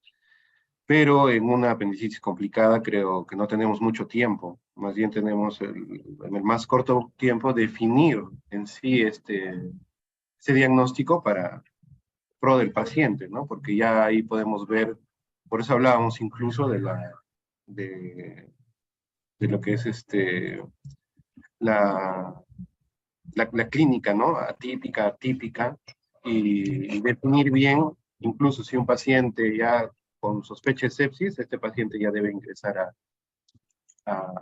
sala, ¿no? Es en cuanto al tiempo, ¿no? Deberíamos especificar un poco más. Si es una apéndice complicada, sí, pues de hecho una apéndice complicada no te va a dar un abdomen con un dolor localizado. Te va a dar toda una magnitud de un peritonismo o bien difuso o generalizado, un examen físico positivo para una gran sospecha de que algo, y pensamos siempre que el abdomen pues es una caja de sorpresa, así que nos va a tender a tomar la decisión de todas maneras explorar la cavidad abdominal, si ahí está la laparoscópica, o de repente por ahí alguno dirá, bueno, hay que pedirle una tomografía, porque de repente puede ser igual otra cosa, y si no, y si bien se puede, se puede. Siempre la guía te dice, por ejemplo, hasta 24 horas, lo que significa que también en 6 horas podemos tomar la decisión, sí, también podemos tomar la decisión, ¿no? Y de acuerdo a los recursos que también lo tengamos, si tenemos un equipo de cirugía laparoscópica, un equipo también con una curva de aprendizaje sobre la laparoscopía también, perfecto, lo podemos hacer. Si tenemos residentes que manejan también esta cirugía, y tanto la abierta también, porque es importante conocer la cirugía abierta, pues excelente, ¿no? Hay casos en que no tenemos la laparoscopía en la noche, no tenemos una tomografía, podemos contar con una ecografía, pero bueno, el objetivo es solucionar el problema del paciente. Y ahí hay una controversia como cirujanos, no sé si podría ser una controversia como cirujanos. Viendo la tendencia de la ecografía, nosotros como cirujanos ya deberíamos manejar, en este caso, un ecógrafo y también diagnosticar, es algo que deberíamos hacerlo, es algo que en el futuro es algo con una competencia, deberíamos salir ya con manejando esta pauta, viendo el futuro, ¿no? Sí, viendo yo las creo que, controversias, ¿no? claro, Como yo creo que el cirujano va a atender siempre y va a ir a tendencia a poder diagnosticar sus propias patologías, ¿no? El cirujano. Lo del uso de las imágenes, definitivamente, si en vía biliar, por ejemplo, se acerca mucho al intervencionismo, y esto lo vemos en otros sitios, porque la cirugía del futuro es que el cirujano puede interpretar, ¿no? Las imágenes, tanto tomográficas o de resonancia o incluso ecográficas, y lo vemos muy cercanamente en el manejo de trauma, por ejemplo, cuando el cirujano aplica el FAS en el momento, porque no hay tiempo para poder llevarlo a la sala del ecógrafo, ¿no? Que está un tanto a metros más allá de la emergencia. Entonces, sí, yo creo que habría esa tendencia es favorable a poder hacer uso del ecógrafo también para poder diagnosticar esta patología, para poder interpretarla y tener ese plus que es la visión quirúrgica del cirujano, más allá de la visión del médico ecografista, ¿no? Que lo ve desde el punto de vista clínico, pienso yo, ¿no? Entonces sí sería positivo eso para mí. las controversias y cada vez más controversias al tema, Sí, ¿no? uno se pone en esa actitud y, ¿no? Ese pensamiento y se encuentra con otra realidad distinta, por ejemplo, ¿no? La realidad de una logística un tanto pobre va a diferenciarse incluso en hospitales, tanto en Ministerio de Salud o clínicas, tanto que de repente con pocos recursos y que no, que podemos tener la experiencia de, ¿no? Dotada de alguna parte o el conocimiento también, pero hay limitaciones, ¿no? Y el médico o el cirujano tiene que adaptarse a esas limitaciones en ese escenario que le toca ejercerlas, ¿no? Y ahí es donde tenemos que ser creativos muchas veces. Tenemos que trabajar en equipo y no de forma muy personal, no en grupo, sino en equipo. Es decir, tenemos que tener varias opiniones distintas, mantener una comunicación hacia arriba y hacia abajo también muy buena para poder tomar una decisión vital como es la de directamente decidir una cirugía de un paciente que definitivamente resulta ser un trauma para el mismo, ¿no? De repente lo que un poco también estamos obviando es el tema de, en cuanto a una mujer en edad fértil. Yo creo que ahí también la tendencia de pedir el beta-HCG y la evaluación por ginecología, a veces obviamos un poco, ¿no? Pero creo que es Sí, importante también esa parte. sí, Creo es que algo que vamos olvidando porque en nuestras escuelas de residentado siempre nos enseñan que el paciente en edad, la mujer en edad fértil, pues tiene que de todas maneras tener una evaluación ginecológica. Un poquito más allá adelantándonos tiene que tener dentro de la historia clínica de todas maneras los datos ginecológicos. No debe faltar ello. Es decir, no tenemos que tener una visión enfocada o focalizada en todo caso, mejor dicho, sino una visión más panorámica. En el caso el recojo de datos, la data, pues tiene que haber justamente estos datos ginecológicos. Y la evaluación ginecológica, aunque muchas veces no nos ayude a determinar un caso, pues de todas maneras creo que por regla tiene que pasar, ¿no? Tiene que ser evaluada. ¿Cuántas veces el ginecólogo nos ha respondido, ¿no? En la guardia, no me impresiona un problema ginecológico, descartar apendicitis aguda, caso contrario nos vemos en sala de operaciones. Entonces ahí nos llegamos a ver en sala y lo llamamos justamente para que pueda ver, ¿no? Lo que probablemente se le pasó. sí ha Y nos ha pasado más de una vez, pasado. ¿no? Y eso es una realidad, no es un traje, sino una realidad, Sí. ¿no? Pero nos puede pasar también a nosotros también, o sea, al médico, o sea, eso es algo natural, ¿no? Así es. Y nos dicen, por ejemplo, VHSG, claro, por cuestión médico-legal, por supuesto, tenemos que también pedirle que sea parte del gabinete, ¿no? Quirúrgico. Eso del examen de orina, por ejemplo, en el cual nos dice si hay una cierta hematuria, estamos sospechando de, un paciente varón sospecharía de un problema de microlitiasis ureteral o litiasis renal, y si es una paciente mujer podría ser también una contaminación por una menstruación, también problema de cálculos, o de repente también, pues, problema de posición apendicular, ¿no? Una posición pélvica podría también darnos una hematuria microscópica, eso es también un dato a sospechar frente a un examen de orina positivo para ello, ¿no? Pueden haber dos cosas también ahí conviviendo, una infección urinaria y un cuadro apendicular juntos. También puede ser así. Hay Y tenemos que tendencias. sopesar eso. No, uno no descarta el otro.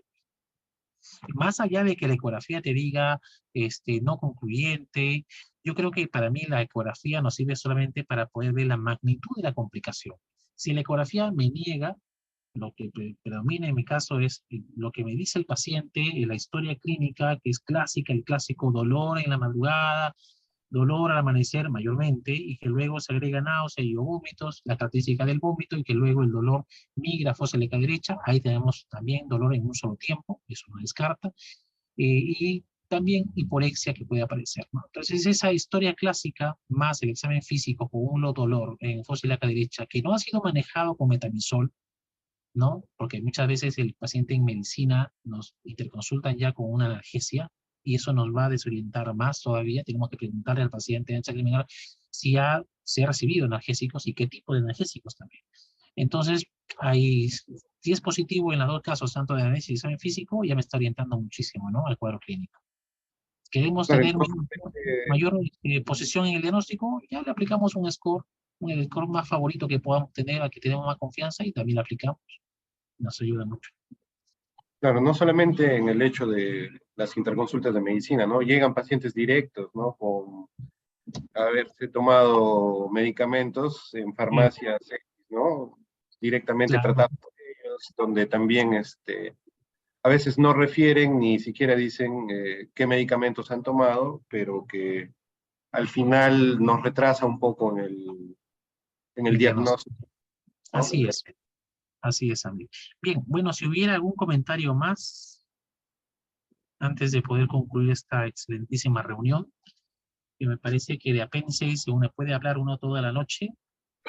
Más que a eso le agregamos experiencias personales, hospitalarias, sobre todo los residentes de primer año, que yo creo que el objetivo del residente de primer año es entender esta patología en su magnitud, llegar a diagnosticar la mayoría de pacientes con apendicitis aguda, y yo creo que pasando el primer año van a tener el mismo problema de el diagnóstico, de repente, de algunas apéndices que no resultaron ser apéndices, o sea, van a tener ciertos problemas, y también sobre entender las técnicas quirúrgicas, que algunos le aplican REN, otros quizás no, otros hacen lavado, otros dejan la herida abierta o no, en los casos de las apendicectomías clásicas.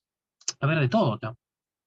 A ver de todo y para todos los gustos. Y el tipo de la escuela de donde uno viene también, ¿no? O sea, Sí, prácticamente sí, te marca bastante como cirujano. claro. La escuela se va haciendo de acuerdo a la experiencia prácticamente grupal que se va ocasionando en ese servicio, ¿no? Sí, y que más o menos van a tener confianza en aplicar cierta técnica que le vaya muy bien, ¿no? Como digo, las escuelas tienen mixtura de varias escuelas también. Muchos asistentes van a seguir aplicando lo que a ellos va muy bien, otros no. Y así, de eso está hecho pues la cirugía, ¿no? Y sobre todo la medicina. Bien, bueno, entonces, si no hay otro comentario más siendo las 9:40, pues estamos dando por concluida esta reunión que ha sido muy provechosa, creo yo, sobre una patología que parecía banal, parecía de esas patologías muy comunes, de las que ya todo está dicho, pero que nada está dicho todavía, porque seguimos ahí discutiendo sobre cosas que vamos a seguir viendo y vamos a seguir percibiendo de los asistentes o de nuestra propia experiencia personal y leyendo sobre todo, porque avances van a haber todos los días. Bueno, antes de terminar, creo que, Amir, ¿vas a comentar algo? Sí, lo que Sí. sería bueno también es que quisiera saber, ¿no?, qué opinan nuestros residentes mayores. ¿Qué es Bueno, qué es la sí, virtud del caso, ¿no? interesante pregunta y gracias por... Creo que están hablando mucho. Sí, parece que estamos hablando mucho, ya se me secó la garganta también. Si hubiera algún residente, que definitivamente tenemos a nuestros jefes residentes, a nuestros residentes de tercer año, los cuales, caramba, se están llevando una gran experiencia. Si hubiera algún comentario de alguno de ellos, sería muy bueno escucharlos, yo creo, antes de poder cerrar la sesión.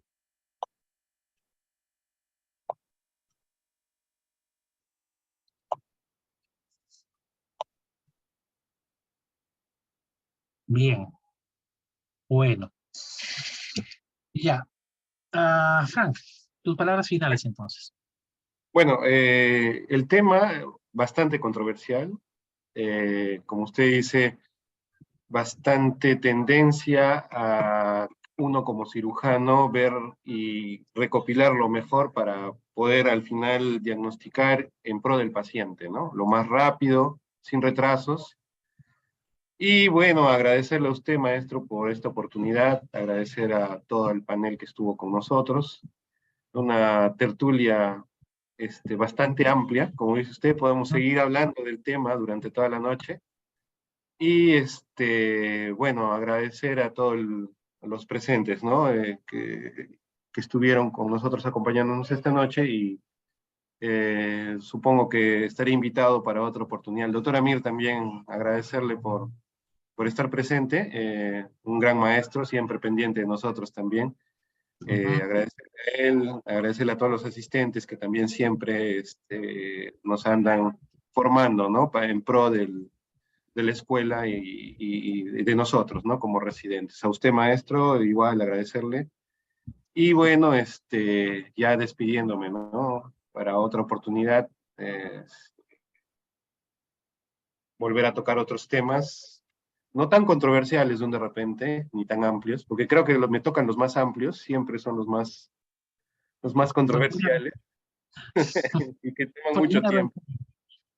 Claro, y por alguna razón divina te toca. Y qué bueno que podamos tocar esos temas. Realmente, como te digo, en cirugía todo es apasionante y ustedes como residentes que están iniciando su aprendizaje quirúrgico, pues la necesitan muchísimo, ¿no? Muchísimo. Bien, bueno, quedo agradecido contigo, Fran, lo hiciste excelente y nuevamente felicitaciones. Invito también a nuestro público que nos sigue, tanto en Facebook como en Instagram, y a través que vean nuestros videos en YouTube, a los que colgamos siempre todas estas sesiones. El día 28 de marzo a las 8 de la noche, pues vamos a tener nuestro Ateneo de Trauma, en el cual trataremos el tema de trauma rectal, desafíos en su diagnóstico y manejo. Como expositor tendremos a nuestro residente de segundo año, doctor Aníbal Pinchi, y también a nuestro residente de primer año, doctor José Lavado, en el que también los saludamos y hemos tenido la oportunidad acá en esta noche. Y como panelistas vamos a tener a la doctora Juliana Ordóñez, ella es cirujana de trauma y emergencia de la Universidad del Valle y también del Hospital Militar Central en Colombia. Y también tendremos la presencia del doctor Luis Richards como cirujano de trauma. Él es profesor de la Universidad Autónoma de Centroamérica en Costa Rica, instructor de destrezas quirúrgicas en trauma. Grandes invitados para la siguiente semana, 28 de marzo. Los invitamos a todos, como siempre, les pasamos el link, siempre colgamos en nuestro Face. Y bueno, nos estamos viendo entonces en nuestra siguiente oportunidad. Muchas gracias a todos y muy buenas noches. Gracias. Claro. Hasta luego.